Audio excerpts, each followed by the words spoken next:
10 in now, so I think we'll go ahead and start, and people will continue to join. Okay. But we're already in 7:05, so we don't want to start too late. Okay. So I'm going to start sharing the screen, and we'll go over the slides, and I'm going to pop in and out of the slides. And the way we've got some topics to cover. If you have a short question that has a short answer. Well, if you have a short question, you don't know the answer. Well, but it could be a short answer. You might be able to interpret that it could have a short answer. Go ahead and ask it at any time, especially if we're within that spot of the topics. Otherwise, if it's going to be a long, drawn-out answer, let's hold it off to Afterglow. Yeah, we'll put it in the after the meeting's formality is over. Yeah. Okay. So let me go ahead and we'll start off the slides.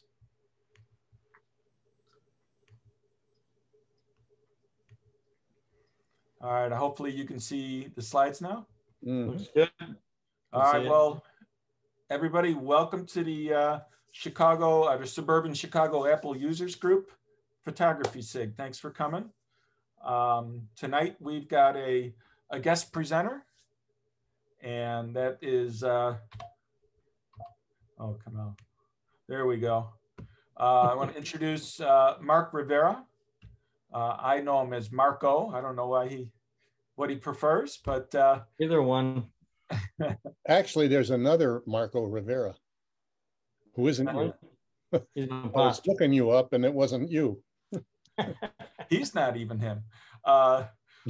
Mark is an Apple Creative Pro at the Woodfield Apple Store, where I met him many years ago. Oh my gosh! Yeah. So we worked a long time together. He's also a professional photographer, very good with portraits, and really just about all of your photography, Mark, I'm impressed with. Thank you. And Mark is a drone enthusiast. He's the one that got me up in the air the first time. He handed the controller over to me. He says, "It's your problem now." And I was like, "Hit it, Jeff. Hit it. Floor it, man." He said, "No, I'm going to take it easy." I said, "Hit it." I took someone else out there. Who was the guy I took out there? I can't remember his name. Steve? No, George. George. I took him out, and he flew my drone too. He was like, "Yeah, he's our current VP." Yeah. So yeah, everybody knows me. I'm Jeff Shivey. Jeff. Tonight's SIG meeting, though, we're going to be having a discussion. It's not going to be so much a presentation, but a discussion about photo drones. And the reason I say photo is that this is a photography SIG, and we're not going to be talking about drones that do not have a camera built in. Why have one? That's a good alignment, I would guess. That's it. All right. Hello, everybody. All right, so we've got some topics to go through. We'll talk about types of drones, types of controllers, and I'm going to quickly jump to the next slide real quick, and we'll go back. Different drone features, and then restrictions about drones and different things about drones. So let me pop back up to the first one. And Marco, why don't we start talking about different types of drones? Inexpensive drones. I've had, I think, 4. One I took up and it just wouldn't come back. It wouldn't do anything. So I killed the motor on it. And then I tried to stop it just before it hit the ground and it didn't work. It worked one time. Second time, it would just lose control. And like Frank said earlier, it crashed in the garage. I used to fly one in the store. We had this little tiny one. It was like $69 or something. If that, I don't think it was that. And you're flying around, all of a sudden it'll just kind of lose control. The air conditioning would kind of suck it up. I tried that. I learned a lesson of don't buy cheap stuff. I've done it a billion times. I'm old. And it's still hard for me not to buy cheap stuff. I'm like, okay, buy the good stuff. I know it's 4 times the price, but it works better. So I bought the little $25 one. It was about this big. Smashed that one flight and boom, that was gone. And then, but save your money, get the good one. They're easier to fly. The more expensive ones are easier to fly. they're less likely to crash them. Yeah, you have better control, and they have sensors to help prevent and hitting obstacles, and then return to home, which we'll discuss some more. Yeah, and then small drones under 249 grams. We're going to talk about registration and why the Mavic Mini is at 249 grams. And mid-sized drones, so the minis are small. This is the larger of the drones. And this is the Mavic Pro. This is one of the first ones made. And this is my drone. And Jeff's is probably almost half the size of this thing. Yeah, here, we'll get off of the slide and we'll go to that right away. So, Marco, go ahead and show me yours. No better. I got the better. This is a Mavic Mini. Look at the hand. Look at my hand against mine. And Jeff could cover his whole thing with his hand. I can't. The bottom sticks out or the top sticks out. And then width-wise, they might be about, with my battery in there. So mine's more like a mid-size. And then the latest ones DJI has come out with. These are both DJI drones. Yeah. And it's this is more a mid-size. Jeff's is a little mini one, but very, very good drone. Excellent drone. A lot of the stunt guys use that drone. They don't use mine. They use the little one because it goes in through little holes and stuff. And its accuracy is incredible, and its speed. And then they fold up. This drone is 249 grams, which it falls underneath the requirement to put a register to the drone. And Marco will talk more about that. Folded. Underneath, there are heat sensors, there are cameras and sensors in here to sense the ground. And the camera has a little shield on it. You don't fly with the shield. But that comes off, it just pops off like that. You got your camera with a gimbal. We'll talk about the gimbal later. And then there are sensors all around, not all around this drone, but the newer drones. So those little eyeballs there, those are sensors, so it doesn't smash into anything forward. And I did a video. I drove it right at myself, and you see the video. It looked like it wasn't going to stop. And you see me kind of jump out of the way, and then it goes woof, and it stops. Stops on a dime. So yeah, that's mid-size and full, not full size, but larger size drones. And then now there are large. Now these we're talking about are recreational drones, and that's pretty much what everybody's doing. The large professional drones are made for a lot of different things. A lot of just seeking information. There's some drones that you put an oxygen sensors on and see if the air, it's like canary in the coal mine. They'll send it out somewhere and see what the air quality is before they send a human being out there.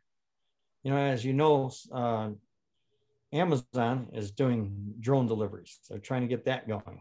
So those are big drones. Some of them can be 3 to 5 feet across, you know, and a lot more propellers. But we're looking at now, all the ones, even the little inexpensive ones, are quadcopters. So they're all 4 blades. I had a tricopter one time, and that one wasn't bad. I think I paid $120 for that. But guess what? Twice before you crashed it, huh? That bounced off my neighbor's roof. They're so light, there's no GPS, so it just floats around. Not a lot of control. And then the controllers are very small. You can get big ones, and you get whatever controller you want. This is the one that mine came with. And Jeff, you got yours too? Yeah, I'll pick it up and I'll show it right now. Let me get off of the slide so people can see better. But we're down at the bottom of that first slide. So here's my controller. You can see it with my iPhone at the bottom and the joysticks. So you would normally hold it like such. And joysticks are right here. These are your antennas. And are the antennas for Wi-Fi? For the signal to the drone. Signal to the drone, and that necessarily is not always Wi-Fi. DJI has a new technology out that's it's like Wi-Fi, but it's got more capabilities to connect to the drone. Powerful. Yeah. More powerful. Yeah, it's OcuSync. And then it's also the video transmission too to your cell phone. Then when it's folded up, it's nice and small. You can see it's about the size of my hand. And then these wings just come out. Then you slide your phone in there, and there's a little connector right inside. It's hard to see that. There's a connector right there. That's the lightning connector to go into a iPhone. They also have one for the Android in case you want to do that, or a tablet. Any tablets. Then just fold up nice and small. Now, Jeff's little things unscrew, so it flattens this out, and you can't break them off. And they store inside the handle. So you unscrewed his. Yep. That's it. And then you store them inside the handle. Now there are some big controllers. They're literally this large. There's some more functionality on them and stuff, but not necessary. The one they give you with the device is really the best one. I'm gonna hop back to the slides, Marco. Yep. All right. Any questions about different types of drones and the controllers at this point? I think the Mini 2 has that different Wi-Fi thing. I believe they didn't have a better signal to the drone on the Mini 2, yeah. The Mini 2 has now 4 antennas instead of 2. So it can pull that signal a lot harder. And the OcuSync is that signal, and it's OcuSync 4, where I'm on like 3 or 3.5. So they really increased it, and its distance has really increased. We'll talk about that a little bit later. Okay, I'm going to pop ahead in the slides. Yeah. And at this point, we can talk about the different features that drones have.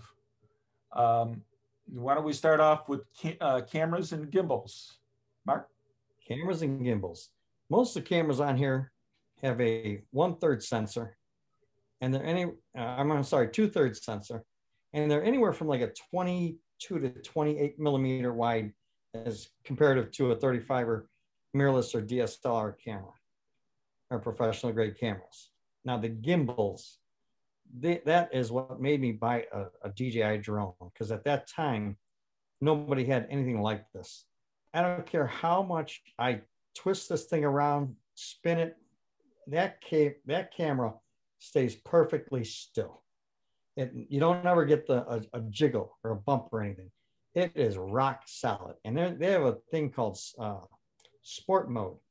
And I hit that thing, it'll do 40 miles an hour, and I'll turn on a dime, and that camera is perfectly smooth. It is incredible. And that's what gives you that ability to do cinematic type flight or movies. It gives you that kind of speed or that kind of slowness. It's variable speed. So you either hammer it or you just slowly, gradually move it up or hold it at a steady speed. I did a video inside the store. When we moved to the store, they said they want me to document everything about the store. So I brought my drone in, and I went sideways like this with the drone across the store. And it is just, they said, did you have that on a dolly or something? I said, no, I'm flying it sideways. That's how smooth it is. Those gimbals will blow your mind. It's just amazing how smooth they are. And they're so little, the camera's so tiny. And on mine, they got a little protector in there. You pull that out, and that little thing shakes around a little bit. That keeps it so steady. It's incredible. That tiny little thing. Yeah. So that's a little gimbal on there. Now, can you not rotate the camera, but make the camera point up or down? Good question. On this particular drone, it goes up and down, which is called a tilt. And it does not pan. The only way to pan it would make the drone actually do what they call a yaw. Yaw is when the drone goes in this direction, holds still and turns this way or that way. And then the camera can do about 30 degrees up and down. And the camera and the gimbal have controls in them inside the software. So instead of it going, tilting and then all of a sudden locking, it'll, instead of an abrupt stop, it has like an inertia. So it'll go, and then when you let off the trigger, it goes, it's a real smooth stop. So this gimbal can go straight down and it can go about 30 degrees above. The only thing about that is sometimes you get the props in there, depending on how far you are forward. So this is, with a drone, the terminology, when you hit the gas, the drone will go like this and move forward. And that's the pitch. And then the roll is when it goes left to right. Then the yaw is when it just spins around this way, just holding still and actually spinning around left and right. And that's the way I would do a like circular shot. Now there are cameras, those on these bigger drones we talked about, and professional ones, their legs will come up and then the camera will actually spin all the way around. But the camera on there is very expensive, and those are really expensive drones.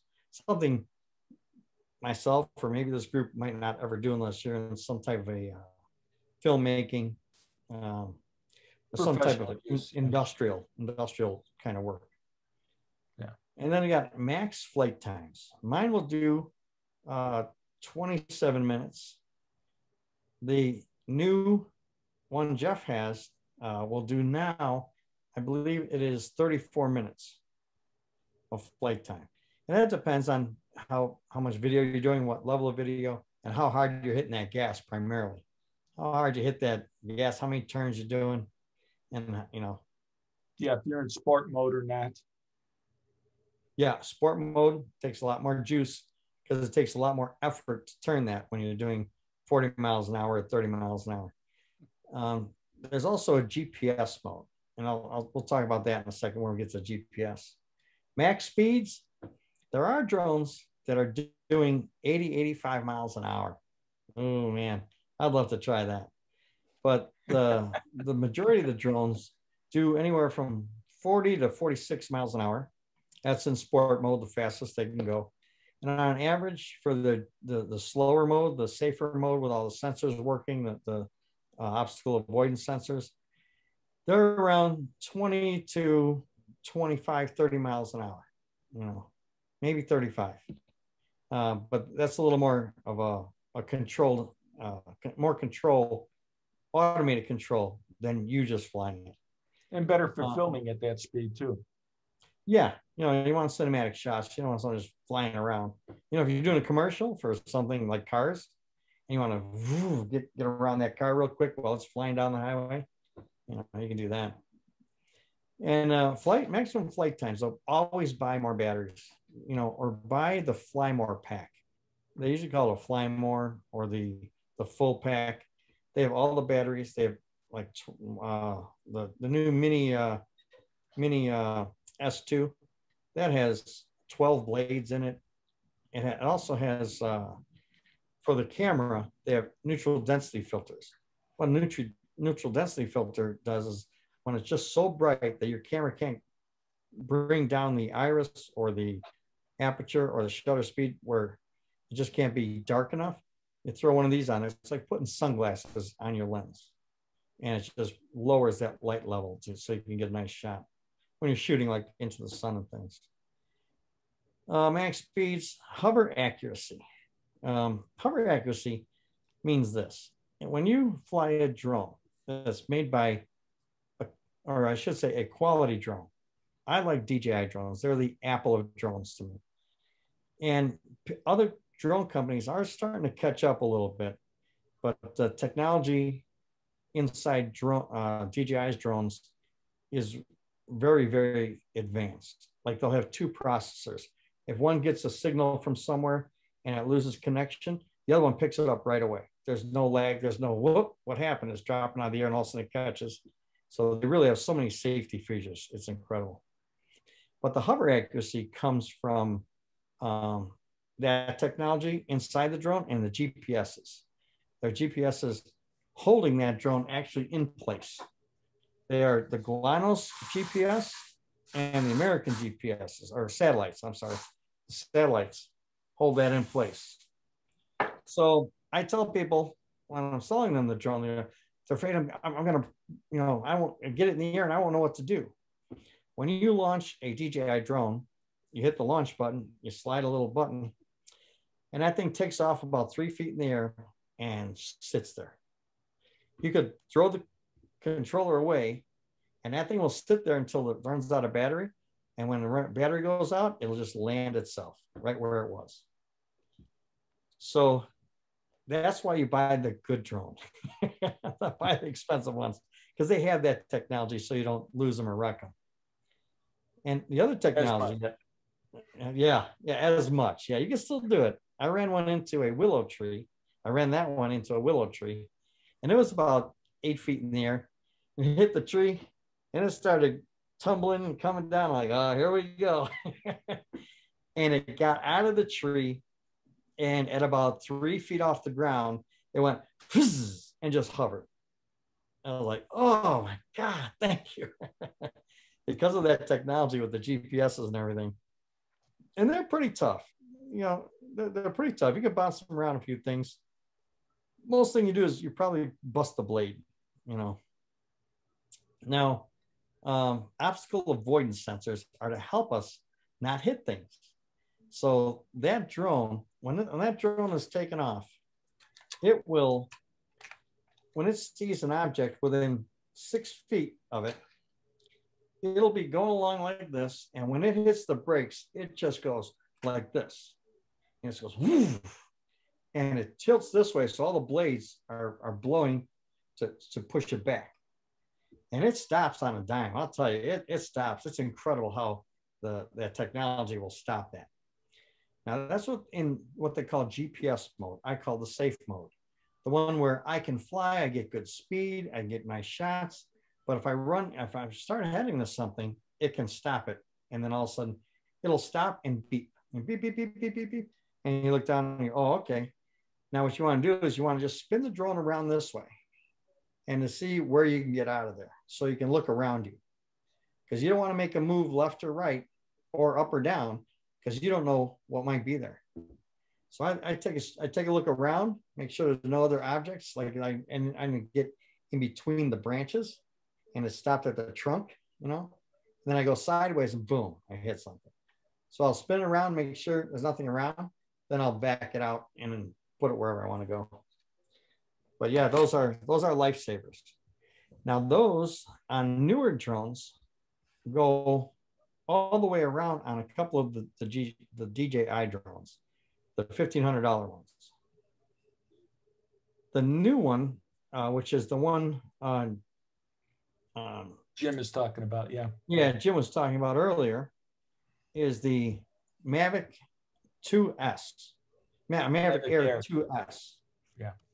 And that has them on the front, the back, the top, and the bottom, but not on the sides. And that's one of those features, like it's almost as good as the expensive one, but that feature is missing. Okay. And a lot of accidents are from lateral movements, because there's no camera there. You stop, it gets stuck somewhere, you go to move forward or sideways, left or right, and you hit something. So that's why I always do a little spin around and see what's around me. Then I know which way to go. But obstacle avoidance sensors are incredible. Even when it goes to land, if I go to land on a table and the table is like this right here, it'll stop and it'll ask me, or it'll tell me, I should say, that there's uneven land. Do you wish to land here? And if not, you just take control, you move it over and then land it down on the pad. But the accuracy of these things will land it right on the spot it took off from. It's incredible. Yeah. Stabilization, orientation sensors. And that's the thing. When you launch these drones and you get them up in the air, you can do nothing and it'll just stay there. Even if it's windy out, the GPSs lock that into place. If it gets too windy, you'll get a message saying high velocity winds. The drone will return in 10 seconds if you don't take control of it. So the stabilization on these and orientation are great. Let's say, Marco, that you could be flying along with your fingers on the sticks, and if you feel a little nervous, you just let go of the sticks, and that drone will just stop and hover where it's at. Yeah. That's what keeps you from losing it. Or smashing into something. That and the sensors. Yep. And then live video feed. You can shoot live video. And you can shoot it through different platforms like Facebook, YouTube. I think YouTube can do live video, but Facebook for sure. And there are about four, I think there are 4 platforms you can shoot live video through. And sometimes the feed isn't that good because it's a bit much of a signal, but it's possible. Now, return to home. Return to home is one of the best features ever on a drone. And this is another thing that made me buy one. So I bought mine, it was $1,000. And I thought, man, if I lose this thing, I'm dead. So if you don't know where this thing is, you're just like, I can't see it. It's 200 feet in the air. I can't see where it's at. I can't even hear it. You hit on the controller, there's a little button, and it has an H on it. And there. You go, boop, return to home. And you'll hear a beeping, beep, beep, beep, beep. And then that thing, what's going to happen is the drone is going to say, okay, we're returning to home. So it's going to go up a certain height and then start flying back to where it took off from, which is the home location, which it learns when you launch it. It'll learn where your location is. Now, if you have a boat, and you're trying to do some boat shots and you're on the boat, the home location is going to be where the boat started, but the boat's going to move. So they have another option to go to the controller. So the home is going to be the controller, not the actual latitude and longitude that it took off from. The drone also takes pictures, the Mavics do, they take pictures of the ground before they take off. So I did buy one of these. That way it's an orange and a blue. And I forget how much it was. It was like $26 or something, or $38. And I do this for 2 reasons. And you can stake it down in case it's windy. They got stakes. They give you stakes to stake it in the ground and get three things on there. It takes a picture of this, so nothing in the woods looks like this. So when it starts coming down, it sees that picture and it'll land it right on there.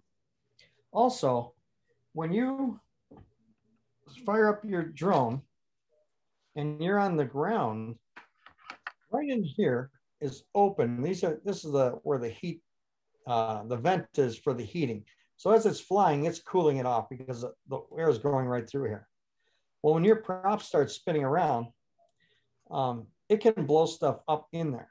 And we don't want dirt inside our drone, especially where the heat is reaching.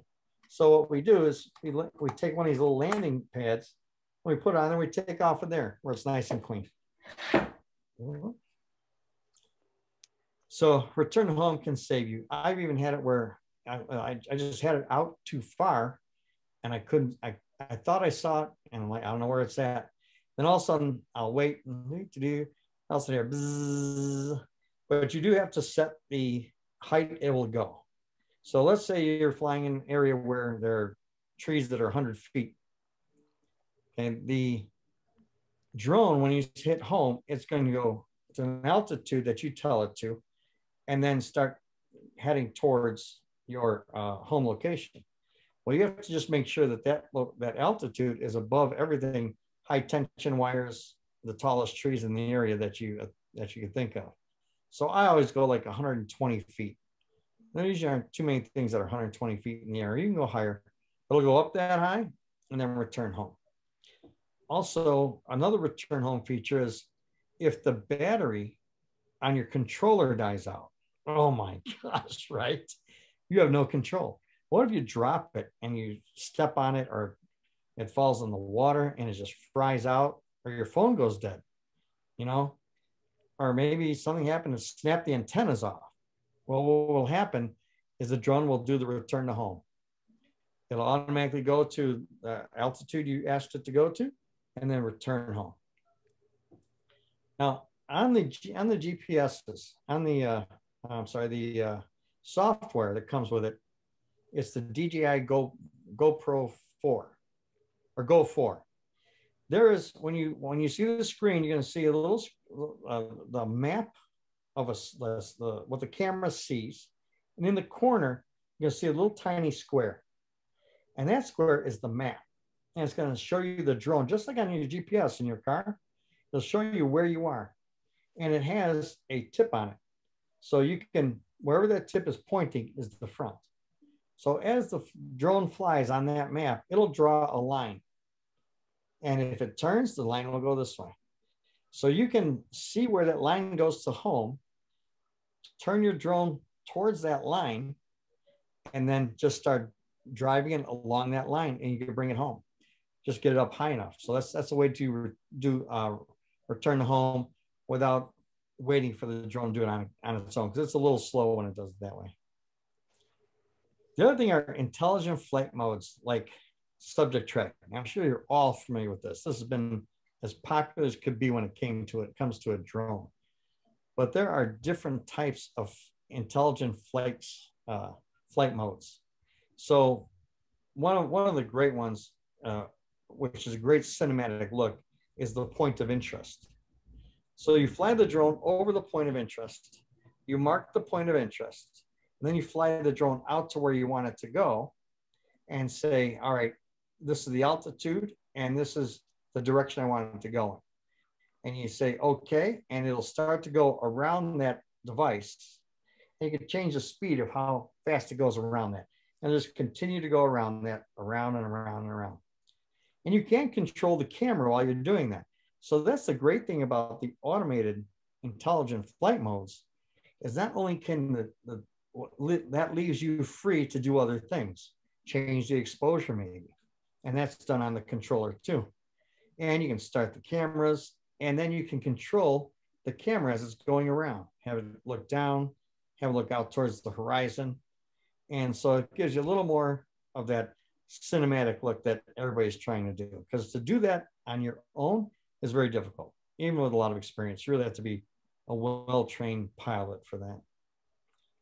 And the GPSs hold everything in place. That keeps it from blowing away in the wind. I've had my drone out. I don't know how, it must have been 30, 40 mile an hour winds. And the thing is going like this. Well, you know what? The camera is perfect because the wind is coming right at my camera, right by the woods over by Woodfield. And the thing's going like this. That camera's perfect. But the winds were like 30 miles an hour solid. And it still flies. If you ever get stuck in a wind that's really strong, the GPS mode, it does like 20 miles an hour. It's not real powerful. If you feel that it might drift on you, which it's pretty rare, but I've seen it on some videos, and they go into sport mode, and sport mode just rips through everything. Because it's just like, it's like the turbo on your drone. And the nice thing is the software creates flight logs.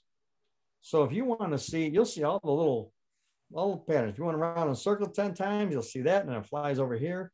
And you can go back and look at those flight logs. So it's nice to see, and it'll actually play what you flew. And it'll follow that whole flight log again. And you watch the whole thing play through. There's all kinds of statistics in there too, altitude, speed, longitude, everything like that. Yeah. And then what everybody likes, that FPV, the goggles. You know, you want to be like sitting in the pilot seat. It takes practice, and you cannot do that alone. You have to have somebody with you to be able to see where the drone is, because you're looking through the goggles. It has to be in line of sight with an assistant. Somebody has to do that with you. But those goggles have you inside the camera, basically. It's like you're sitting in the drone flying, because you are right here. All you see is what's coming through the camera. You can't see anything around you. And then they have somewhere, when you tilt your head or turn your head, the drone turns that way, and lift up, goes up and down.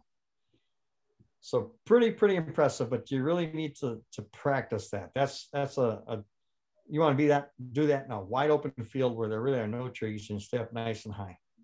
And that's the thing. When you buy a drone, just get up high. Just get 100 feet in the air, and you won't have to worry about crashing into anything, because most things are not that tall.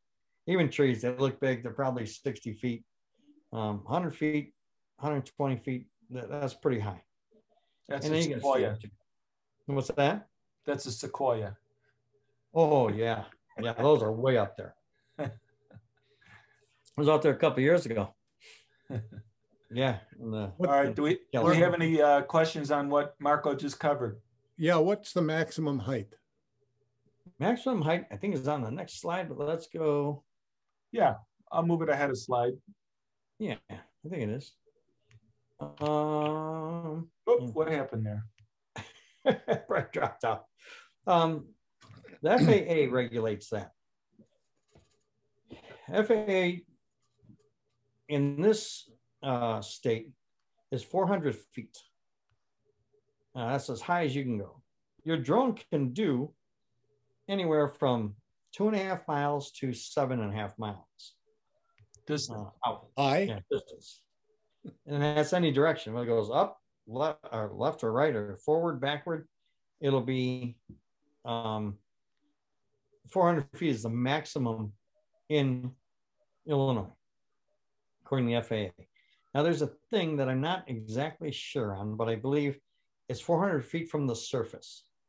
So if you go to a high rise in Chicago, you can go 400 feet from the top of that. If you're going to do a building, you do it 400 feet from the top of that building, I believe. I'm not sure. But people say, well, where can you fly? We're going to get to that. We're going to talk about where you can fly, because it seems like sometimes you can't fly anywhere. But we'll talk about that too.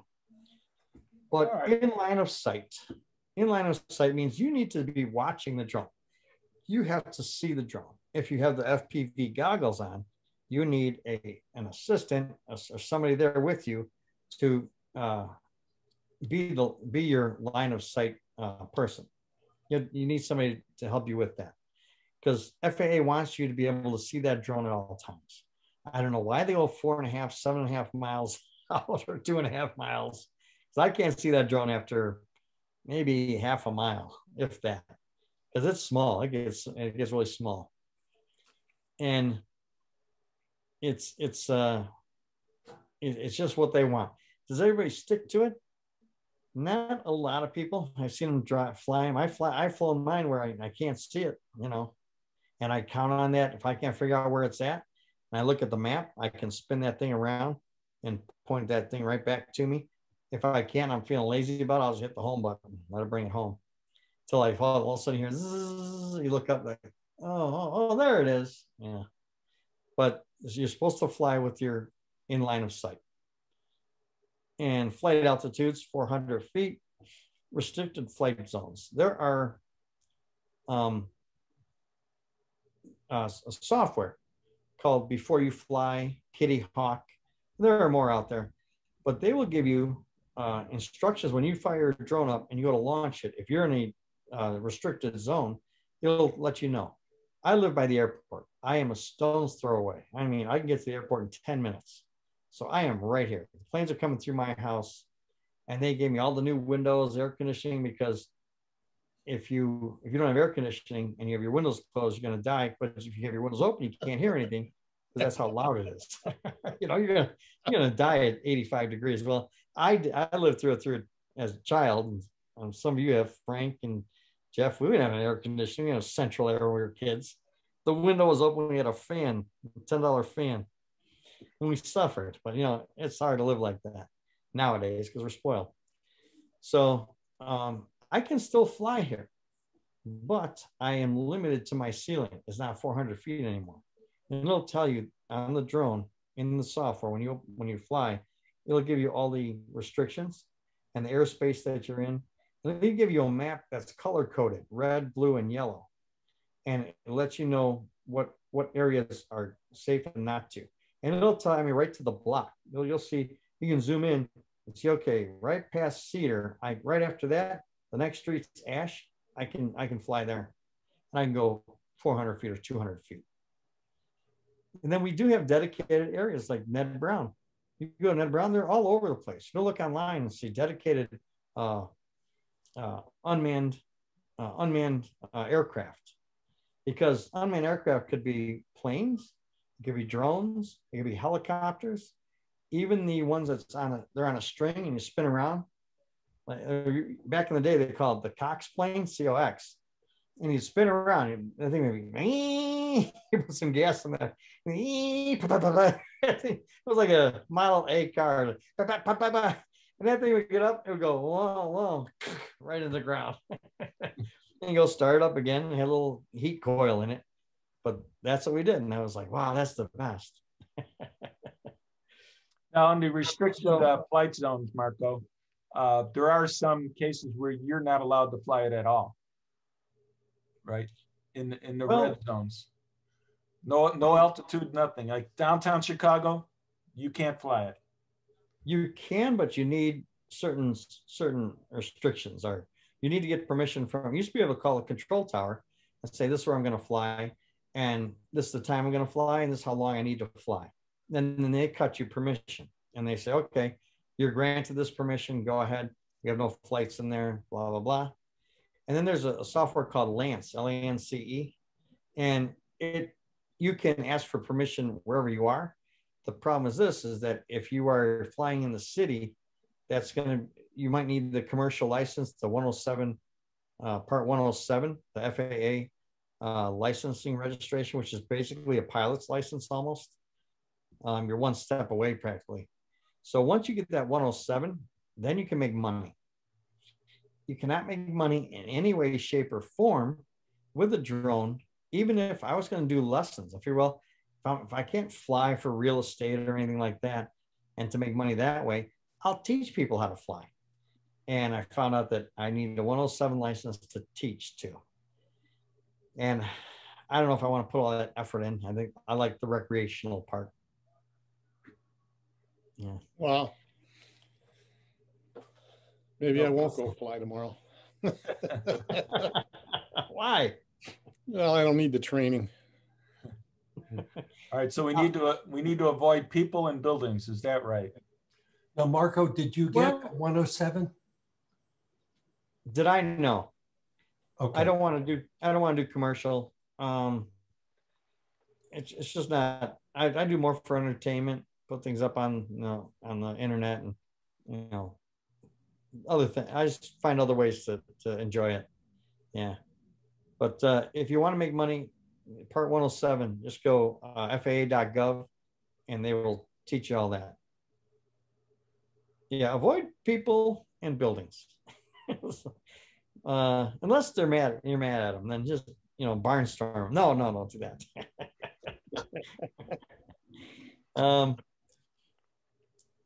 The obstacle avoidance helps you with that.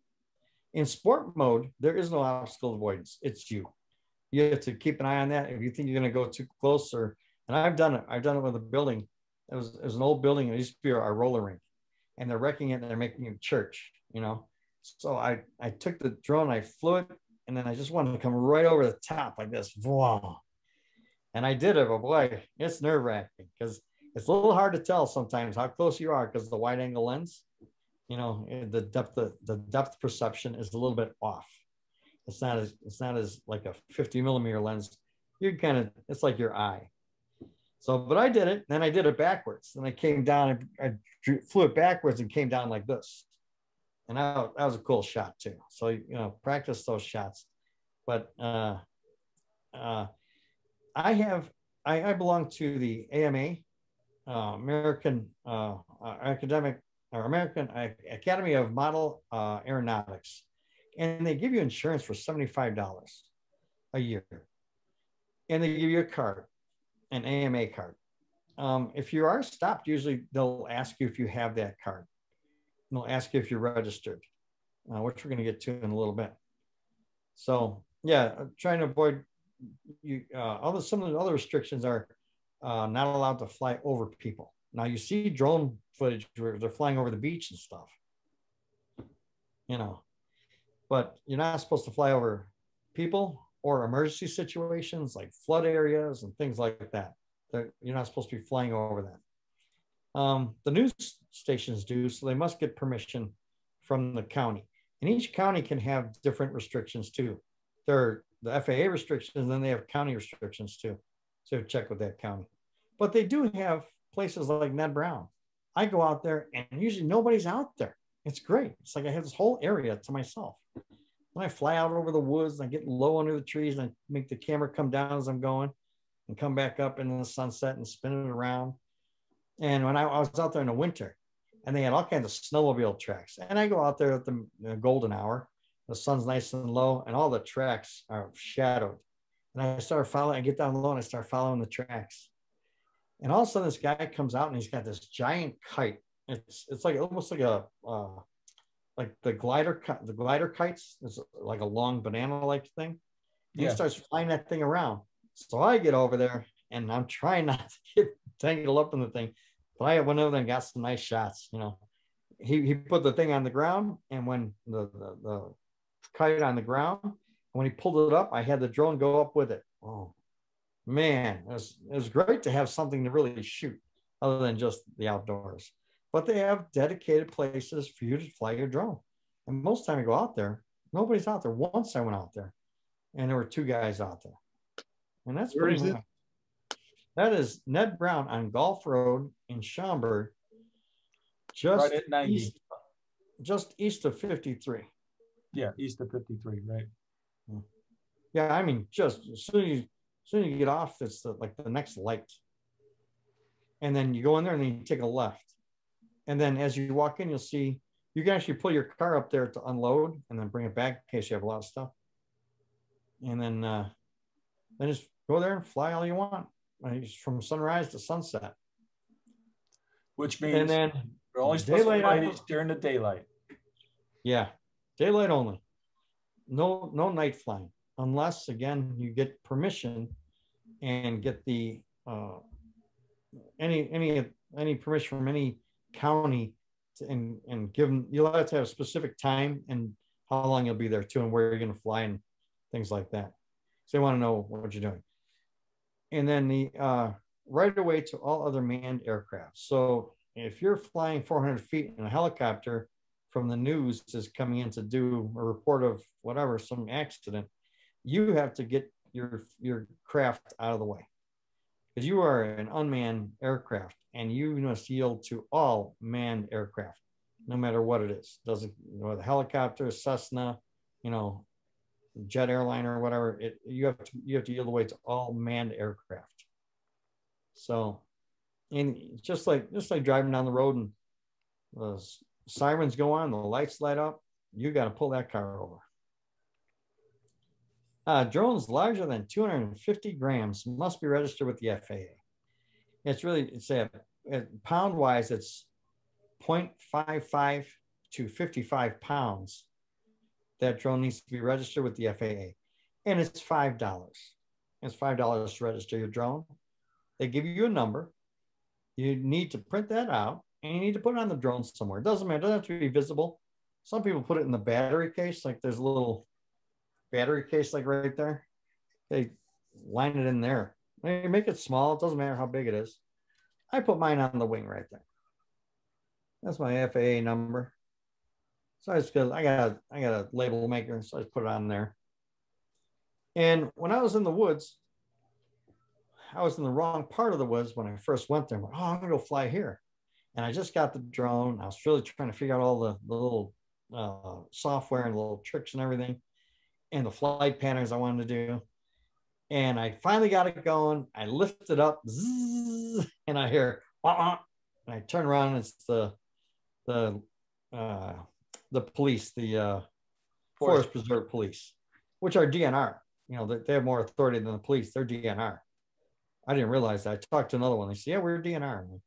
And so I talked to her. She asked for my ID. I gave her my ID. Says, do you have your FAA, you registered with the FAA? Yeah. I said, yeah. She said, show me the craft and the number. I showed her that. She said, okay. Yeah, no problem. Just want to make sure you're all legal so I can find you when you put it through someone's windshield or something. No. Anyway. So I was at another preserve. I was way in the back. I mean, nobody was there, but the Forest Preserve Police, they make their rounds. I talked to him, and he flew the drones for the police department, and he has his 107 license, and he does all like the traffic and accidents. And I talked to another guy who they hire to go do and watch fires. So the guy will go out there, he'll put his drone up and at the right angle and spot, and they'll watch that place burn. He'll watch that whole thing burn, watch them put it out, and gets paid to do that. This guy was brilliant. I could talk to him for 2 hours, but he was in the store, so I got as much information as I could from him. But that's what he does. The fire department, when there's a fire, they call him up, and he goes out there and does video, and he's got the long life batteries, 30 minutes. And then, so if you have a drone, which is Jeff's, and the new Mavic Mini 2S is 249 grams, 1 gram under registration. So you do not have to register that one as a recreational vehicle or aircraft, sorry. Marco, is there a Mini 2S as well as a Mini 2? Yes. Not yet, not an S, not a Mini S. No. That's the Air S. Right. Yeah, I'm sorry, yeah, Mini 2 Air S. Did I not say Air? Did I leave the Air out? Yeah, you said Mini. Sorry, I always leave the Air out. But there is a 2. There's a Mini 2, which is what Frank has. Yeah, and there's a Pro 2. Yeah, well, that's a large. Those once you get into 4 digits, beginners don't belong there. That's where you should start, because that's where all the technology will keep you from losing and crashing your drone. Right. Yeah. Now there's another. I cannot remember the name of it right now, but suppose you want to have the drone track you as you walk through the woods. Well, there are trees in the way, and when it senses something with the obstacle avoidance sensors, it stops. But they have a new technology that when they seize the tree, it goes around it. So it can follow you through the woods. The only thing it has trouble seeing are like little branches, a little branch hanging down. It might not see that and it might hit it, and then it'll stop. But it usually won't knock it down. But it can go in between the trees. So you can fly it it'll go like that, like in between, because it has a new technology, and I can't remember the name of it right now. I believe the Mavic Air 2S has that. It does. Yeah. And I can't remember what the technology of that is. I was trying to find out. Remember what that's called, Jim? Previous slide. It was on your previous slide, wasn't it? No, I don't think so. Let me back up a slide. Let me back up a slide.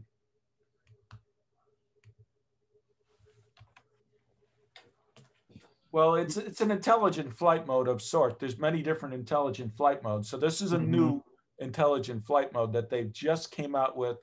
And I believe that's on the new the Mavic Air 2S. That's correct. Yeah, it's also on the Mavic Pro. The Mavic Zoom. Or the Pro has, the Zoom doesn't. That's the difference between the two and the price and why you buy one and not the other. You know how they give you, well, if you want that really nice sensor and a Hasselblad camera, you sacrifice the zoom. If you want the zoom, you get that, but you just don't get as good a quality picture. And the Mavic Air 2S has a 1-inch sensor on it, which is the biggest in a portable drone that they can make, which carries more data, and it also shoots 20 megapixel raw photos. So really a nice drone. The only thing that I'm kind of concerned about is that it does not have aperture control. Correct. Yeah. So yes, they do give you a set of neutral density filters. So if it's very bright out, and the lens is always open at 2.8, it's a straight 2.8. So that's wide open. That's pretty bright. They do give you neutral density filters you put on the front, like our sunglasses, and it'll cut that light down. And I think they're probably 2, 4, 6, and 8. That's usually the way neutral density filters come out. But the only thing is, like, I guess if you put it up there, I'll be looking this direction and there's a bright sun, and I go down this way and the sun's behind me. It's a different exposure. So what do I have to do? Pull it back down and put the sunglasses on and then throw it back up there. I don't know. Well, So- it is shooting in RAW though, Mark, right? And we could Yeah. bring it into Lightroom or something and have more control over the image exposure and everything else.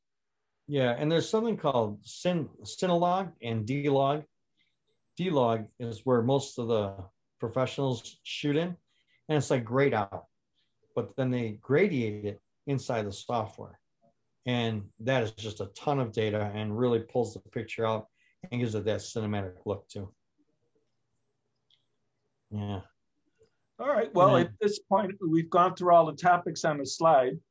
So I'd like to just open it up for everybody just to unlock your mute and your camera and just come on and let's just talk anything about drones at this point if you have any more questions, or we can open it up to general photography and videography.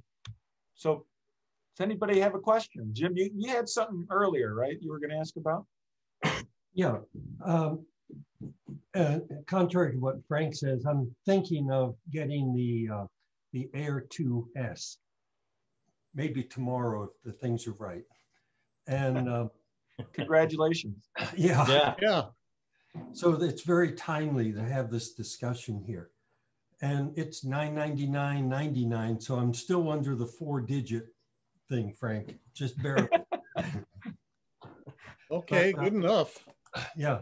But some of the things that Marco brought out is very compelling to me, say like the grading, whether it's D-Log or SIG.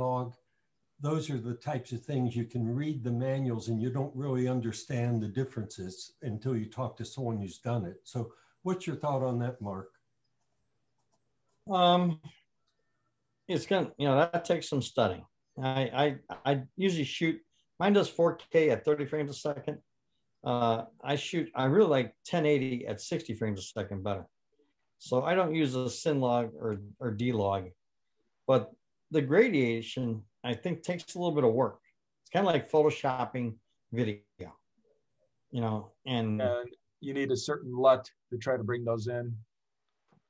Yeah. Yeah, and there's software called, I believe it's called Catalyst, that will do that grading for you. But again, now that depends on what you're shooting, and what you're shooting for. If you're filmmaking, maybe you're an independent filmmaker, then you'd probably want to learn that, just to get everything you can out of it to get that cinematic look. If you're doing it just for fun, I think that the standard shooting modes are fantastic. Yeah, they really are. Well, as I was mentioned earlier, as a nature photographer, my main interest is still shots, but more landscapes. And one thing that attracted me to the 2S is that the 1-inch sensor, it's the same shooting with in RAW. It's say like my Canon 7D type thing. So I was going to ask you how you felt about still shots, being a photographer yourself. Do you get the resolution and the sharpness out of it that way? You do. The lenses on these cameras are really sensational. The first time I ever shot, I shot a garbage can and it had some graffiti or some print on it and everything. And I was, I don't know, probably 20 feet away from it. And I zoom in and it's incredible. Then I was at Woodfield, I was shooting the water tower. Mm-hmm. It said Woodfield on it. And I did the point of interest, so it went all the way around it. Then I got up close and I took a picture of it. And man, you zoom in and it is in detail. Oh. And I only have, I believe, 14 megabyte. I think that's all I have in RAW. But the new cameras are really, really a high quality. Yeah. Wherever you buy it, though, wherever you buy any of these, make sure they have a return policy that's, stock, no restocking fees, because 15% of $1,000 is a chunk of change to test one. You're better off renting one and try it. Marco, I'm going to show off one of your pictures. I'm going to show it off for you. Oh, yeah. Jeff and I went out one time. Yeah, there you go. Oh, yeah. That's a picture from my drone at the Waukegan Harbor. Yeah. Waukegan Harbor, yeah. Oh, beautiful that is. Zoom in, Jeff. Can you zoom in on it? Yeah, so this is, that. you know, he's way up in the air and you still have quite a sharp image. Yeah, and that's only like 14. That's mine. 14 megabyte. I can't remember. I mean, but yeah, you could just about see people on the boats. And I'm probably 60 feet in the air. Yeah. Well, no, you're higher than that, Marco. Yeah, probably 100. You were up pretty high here. Yeah, that one probably 100, 120, 150 maybe, 200 maybe. Yeah, so I'm far away. I love that shot. That's one of my favorites. No fear of flying over water? No, you know, you got the return to home. And, you know, because of the mechanics, the technology inside, if it gets interrupted by a signal. Now, when I flew around the water tower, you know, those water towers are loaded with cell tower antennas. So I was like, uh-oh, I hope I don't lose the drone because there's so much interference there.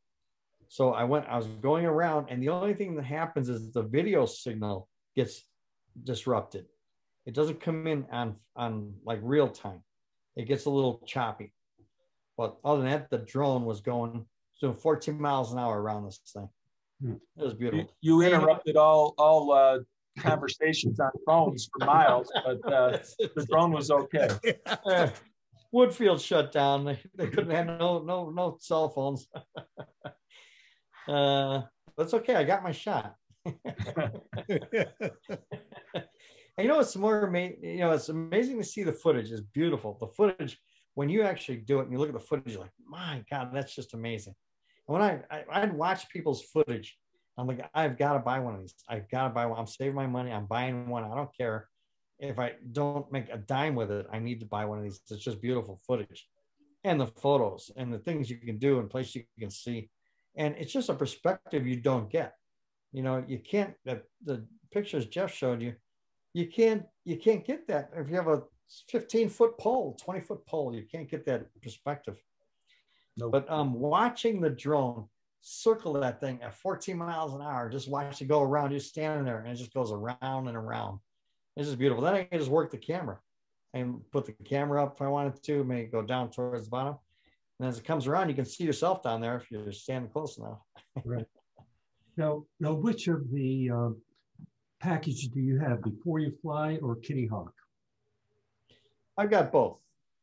Okay. Would you recommend one over the other? I'm probably a little more used to Before You Fly. If you do a little research on the color zoning, you'll see, okay, this is completely restricted. But when you launch the drone, it'll tell you you are in a restricted area. You are limited to 100 feet, and you're in I can't think right now. The flight A, B, C, D, G. Yeah, they got the different lettering. Yeah, the flight pattern. So yeah, the software for DJI and Before You Fly and Kitty Hawk and then all the other ones, they're really very sophisticated software. And you can see, like I said, I was by the man's restaurant. And I said, I think I'm still outside the no-fly zone. And I got on there, I was like one block off. I was one block. His restaurant was one block outside of where I was in the yellow zone. So you could fly, just had to, keep your altitude low. Yeah. But I think there's some features of the DJI software that prohibit you from flying in the no-fly zone. Is that correct? Yes, they do have, like, say I want to go flying in the airport because I'm an idiot, so I want to go right by the plane, get a nice shot of the plane. That will, it's called geofencing, and you should, boom, so you hit a wall. Yeah. Now, I don't know, but there are rumors that they have eagles, that if you were ever to fly in there, if you ever found a way to circumvent the eagle, go in there and grab that thing. They're trained. Yeah. I'm telling you, I think that's real. They also, I think, have guns that I think they shoot like a net or something. Well, they got guns that can shoot a signal that will interrupt your control of the drone and bring it down. A jammer, yep. Yeah, Signal it'll jammer. jam the signal and it'll bring it down. By the way, O'Hare, they do. It's not an Eagle, but they do have Hawks. Hawks. Yeah, not Eagles. Hawks. Yeah. Yeah, they do have 2 Hawks inside of O'Hare that the police department has, that they will take out if somebody's got a drone in there. They will take it out and bring you down. Oh, yeah. You get through that geofencing. Also, that's a good point too, is that if people just can't knock your drone out of the air. They can't shoot it with a shotgun, hit it with a broom, throw rocks at it. It is an aircraft. That would be the same as shooting at a Learjet going through, or a jumbo jet, or a Cessna or a helicopter. It is an aircraft. It's just so it has some legal protection. Yeah. Yeah. So it is a federal offense to knock a drone out of the air. Now, have you had any confrontations with people as far as, they're worried about you're flying over their property or things like that? No, I really don't. I don't like, even the guy with the kite. I was waiting for him to come over and say, why are you, photographing this, or you're videotaping it, or could I get a copy? No, most people want to know what you're doing. Oh, what are you doing? Oh, is that a drone? Oh, yeah. And they're just interested in what you're doing. Yeah. And if you're in an area that's allowed to do it, you're flying.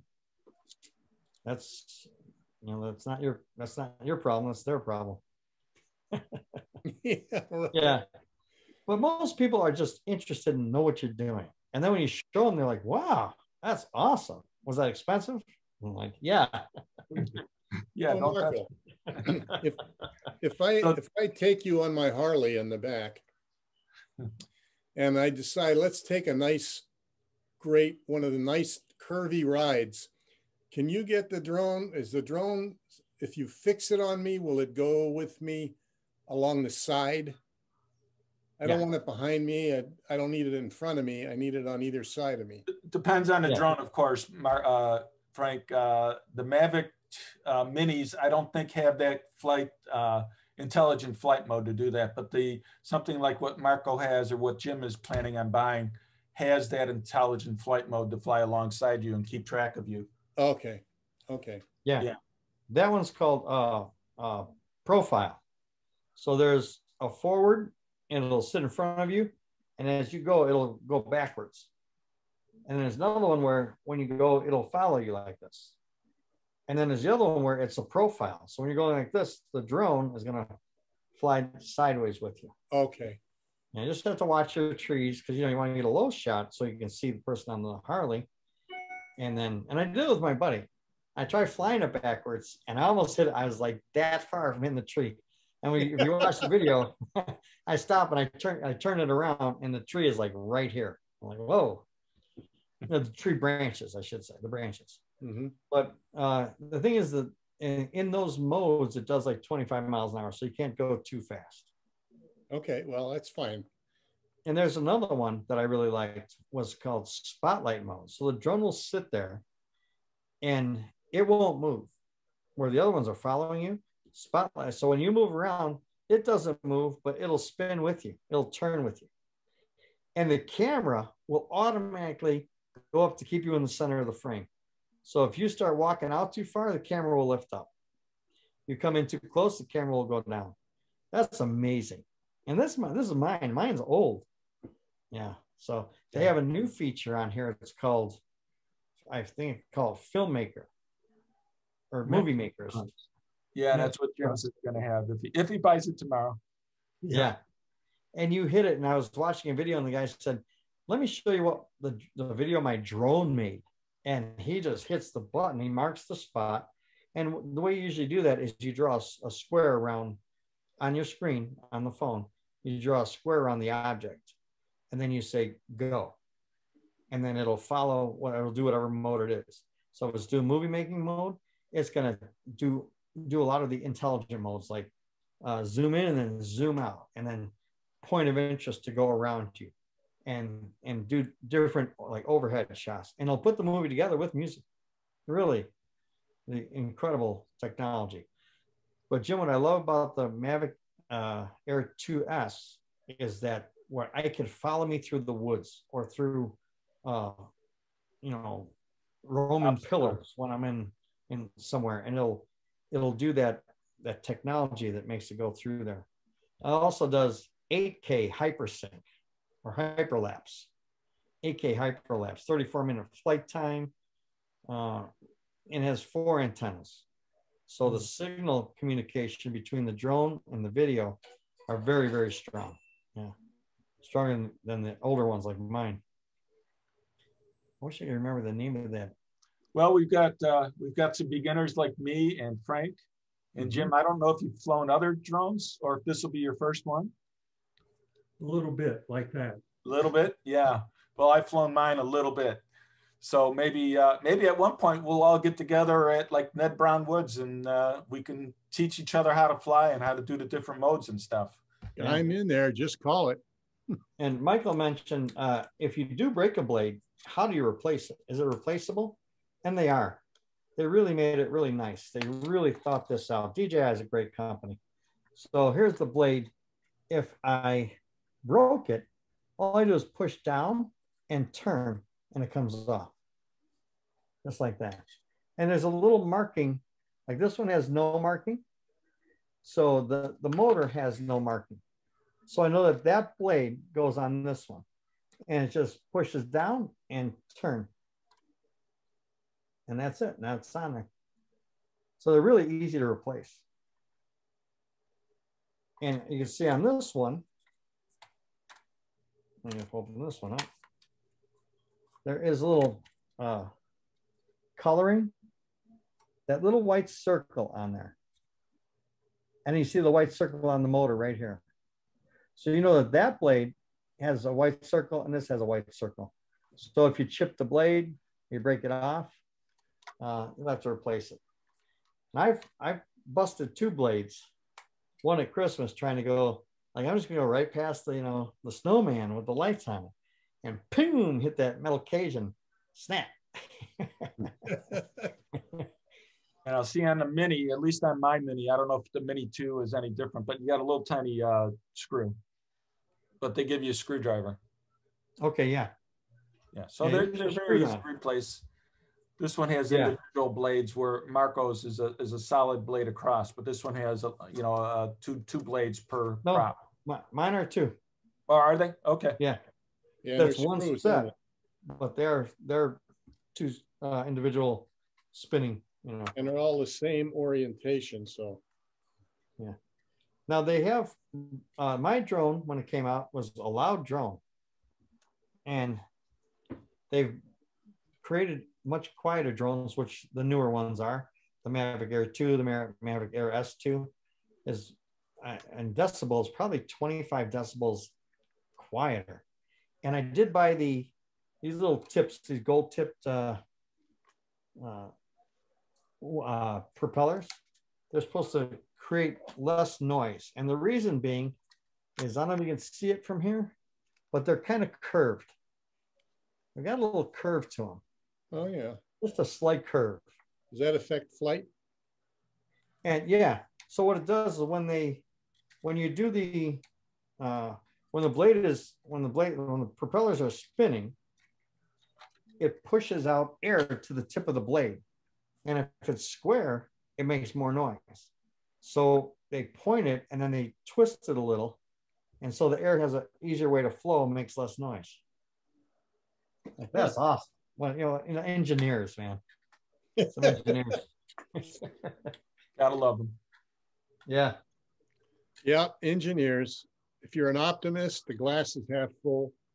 If you're a pessimist, the glass is half empty. If you're an engineer, the glass is twice as big as it needs to be. And when someone put it on Facebook or something, and if you're a cat, the glass is on the floor. Yeah.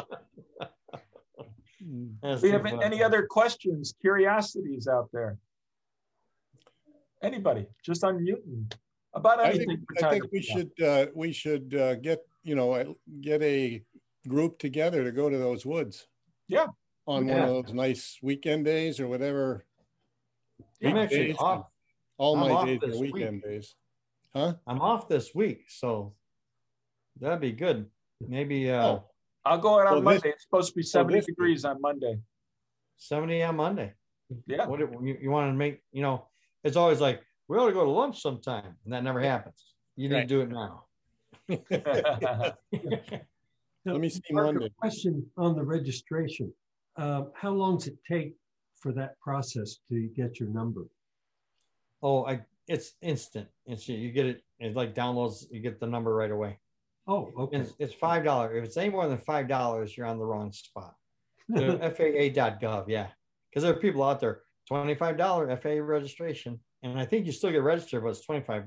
Like no, it's $5. Okay. And I'm not sure, but I've been hearing some buzz. I haven't kept up on since I'm registered and everything.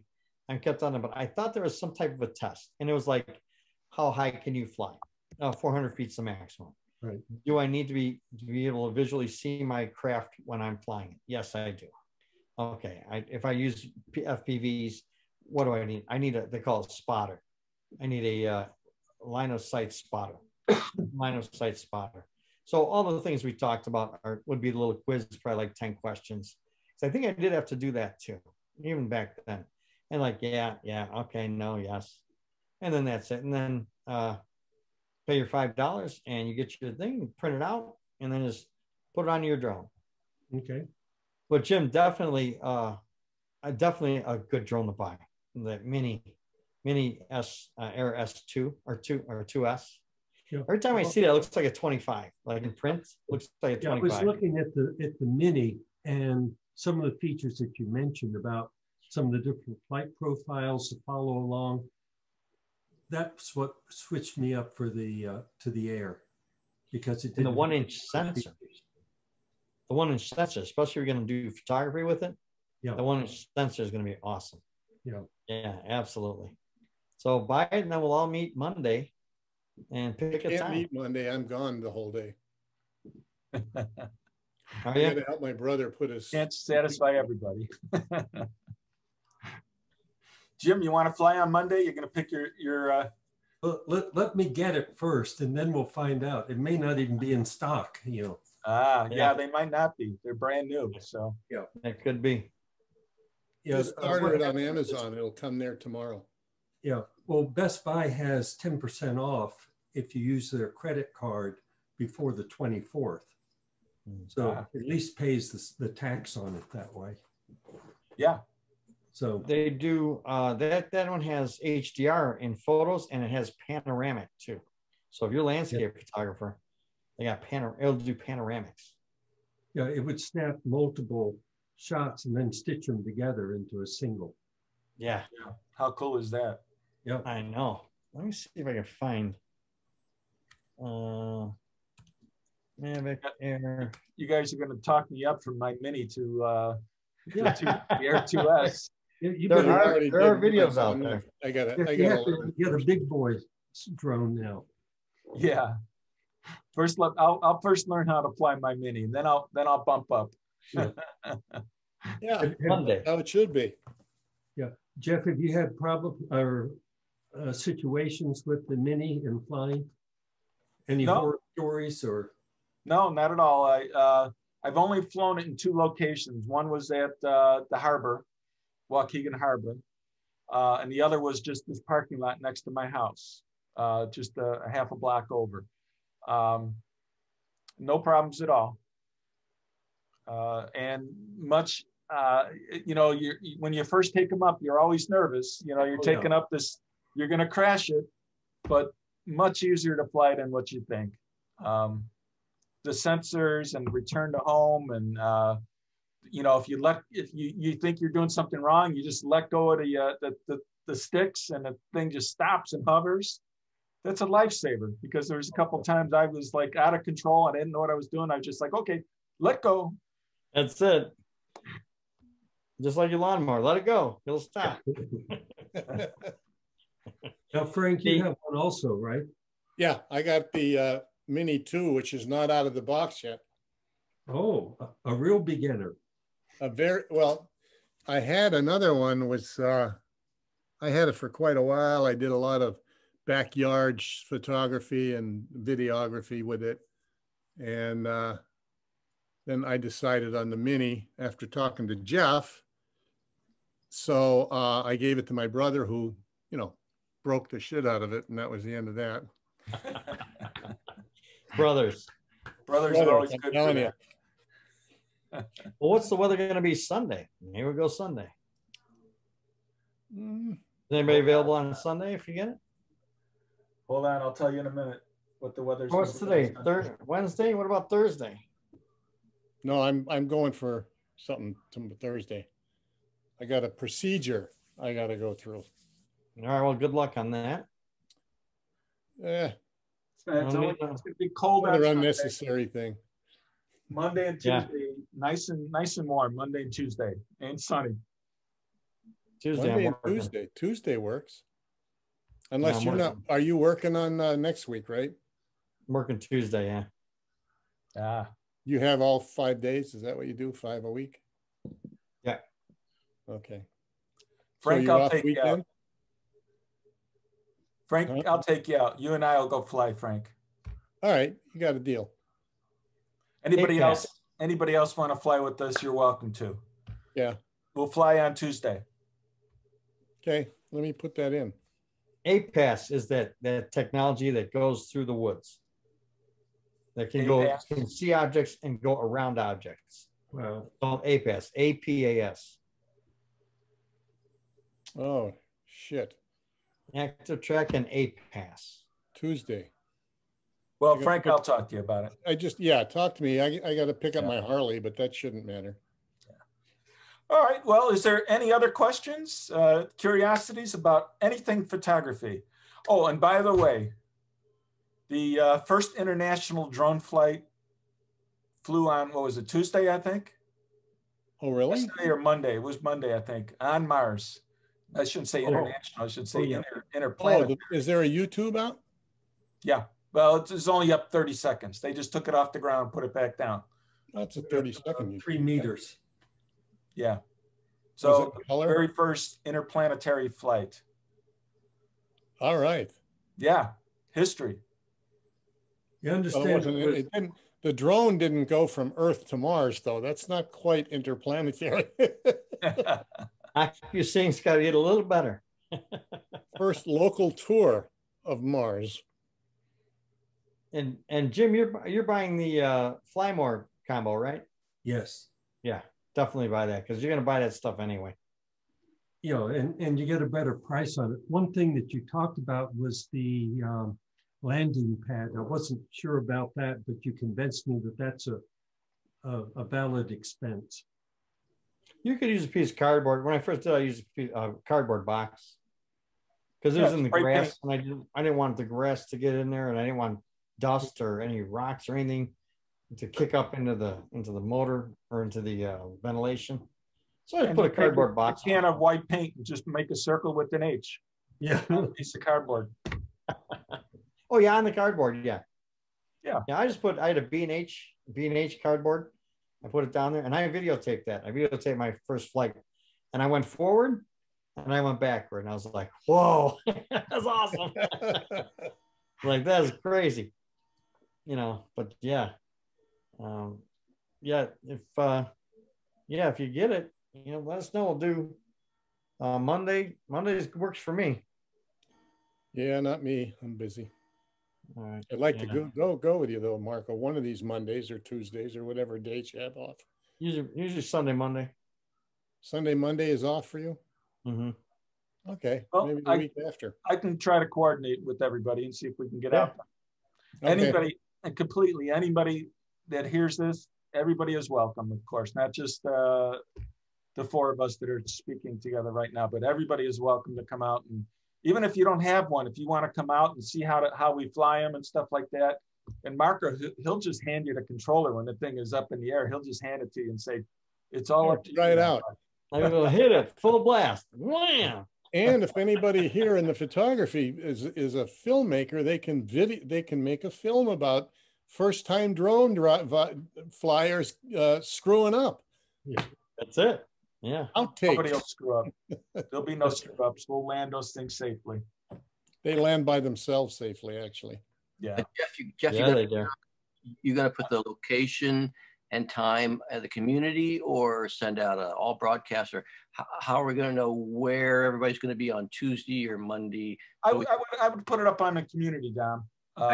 Thank you. It's probably the best place that anybody in the club can hear about it. That'd So again, if we go out and if we have a chance to go out and do this, everybody's welcome to come out. You don't have to have a drone; just come out. You could see what a drone is all about. Just to watch. Yeah, Sounds like fun. yeah. Well, I'll try to put it out on community if we can arrange something. Mark, you mentioned there's a certain part of the preserve that's dedicated for this. Where is that? Is it marked or is it? Yeah, it's in Schaumburg. No, Just, I've been to the whole preserve, but I didn't know which portion that the drone area is. Right yeah, on the Gulf. if you're in the wrong part, the police will tell you where. just have your sticker on your drone. But it is called Ned Brown Woods. Ned Brown. And it is just east of 53. And I think the next street up is the next major street would be Beecham? No, east. We're talking about next major street. East is way east. Oh, it's east. Some with a W. Arlington Heights Road, I think, or somewhere in there. Yeah, there's the entrance is right before 53 on Gulf. Okay, Yeah. but So there's if you're areas of it though. That's what I'm understanding, and I'm wondering which is the drone area. Yeah, so when you turn into Ned Brown Woods, right, the first left, take a left, and it just goes all the way back to that. Okay. Yeah, there's just a parallel parking lot. It parallels Gulf Road. When you turn left on it, it's going to parallel Gulf, and you're going to be heading east. Right. And just go up there a little ways. It's just a dead end. You can go out in that field and fly there. That's open field. That's what I needed to know. Okay, so it isn't Bussy Woods. Yeah. Now, if you're going to Woodfield, if you're going north on 53, you would get off like you're going to Higgins, but you go to Gulf. Right. And then you take a right, and it's the first entrance. And then you turn right into Ned Brown and left at the first left and go to the end. And there's a circle at the end, and you'll see all the tables and the little box they have for they do competitions and stuff there, I guess. For drones? Yeah, for drones and helicopters and planes. They even have little landing pads, little like launch pads and stuff. They're made of wood. There's not nothing fancy, but and then up there they have an area that's tar and it's fenced in. And they have some landing pads on there, some landing circles, like helicopter circles. You know, there's a radio on our radio controlled airfield out near me on Shoe Factory Road. Yeah, that's a drone place. You could fly it, right? Yep. Because there's hardly anybody out now. The terror of COVID and all that crap, but. Yeah, there are a lot of places in the woods. Yeah. Okay. And they're dedicated to this. You know what I used to fly? My friend turned me onto this one. You know the golf dome? During the winter, they turn it into a drone flying dome. Which one? That was the White Pines Golf Course in Bensonville. Went over there and I flew his drone, and my one buddy had a plane, an airplane. And I was trying on a simulator. He had a simulator there, and I was just like, why the hell can I fly this plane? And then he showed me how to do it, and I was like, oh, okay, there we go. Then he said, here, try it now. I said, all right. So he was right there. I said, I'll just hand it to him if I can. I'm like, and it's really different from flying a drone. It's just really smooth. It's just has almost like methodical, just this really flowing feel to it. And I'm like, hey, Jeff, his name's Jeff too, Jeff McElroy. I'm like, hey, Jeff, come here, Jeff. He went and sat down. I go, Jeff, get over here. He goes, you're doing fine. I started sweating. I was like, oh. And it's only $100 airplane, but still, I didn't want to crash it on the guy or run into anybody. It's just like when you put your drone up in the air and handed me your controller. I was sweating too. Yeah. Yeah. I had to walk away though. I was like, you're fine. Yeah. But I learned to fly. He goes, go ahead and land it. I'm like, I'm going to land this thing nose first. He goes, no, just do this and go. And I landed it and I took it off. And it was really nice. I was thinking about buying one. Outdoors, they're not really good though, because they're so light. They don't have any GPSs on them. They don't land themselves and everything. So yeah. They don't take pictures either. No. That's mainly what I want my drone to do, is to take the pictures. That's some great stuff. Oh yeah. You know, Elgin in one second, Frank. I'm gonna say this. I'm gonna say we can continue to talk as long as you want, but I'm gonna say thank you all for coming, and I'm gonna stop the recording. Okay. So we can put this out. But thank you all for coming tonight. You're all welcome to stay and continue talking and asking questions. But thanks for coming out for the Photography SIG, and we'll see you all next month. And we haven't come up with a thought for next month what we're going to present, but if anybody has any ideas, please send it to either Frank, me, or to this community. The community. Yeah. Thank you. I'm going to stop recording, but everybody can stay on.